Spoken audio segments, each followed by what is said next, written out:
اللہ تعالیٰ قیامت کے دن کہے گا بددیانت سے، وہ تو نے جو امانت کھائی لے کے آ، وہ امانت جو تو کھا گیا تھا لے کے آ۔ کہے گا یا اللہ کہاں سے لاؤں، وہ تو دنیا میں رہ گئی۔ اللہ تعالیٰ فرمائیں گے پڑی ہوئی ہے جہنم میں، پڑی ہے، جا اٹھا کے لا۔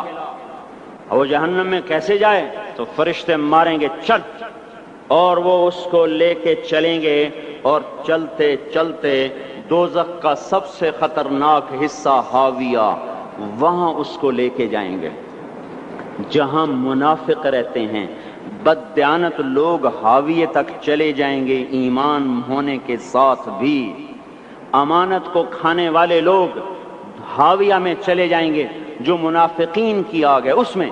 وہاں دیکھے گا تو جس کا مال دبایا تھا دنیا میں وہاں پڑا ہوگا، کہے گا اچھا یہاں پڑا ہے، اتنے میں وہ تباہ ہو جائے گا، اس کو اٹھائے گا، کندھے پہ رکھے گا، پھر اوپر چڑھنا شروع کرے گا، چڑھنا شروع کرے گا، چڑھنا شروع کرے گا۔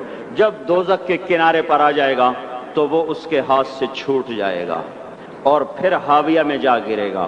اس کے ساتھ فرشتے مار کر پھر کہیں گے جا واپس لے کے آ، پھر یہ واپس جائے گا، پھر اسے اٹھائے گا، پھر کندھے پہ لے کے چڑھے گا اور چڑھے گا اور چڑھے گا۔ جب کنارے پر آئے گا تو پھر اس کے ہاتھ سے چھوٹ جائے گی، اس کے پھر فرشتے مار کے نیچے گرا دیں گے، جا لے کے آ۔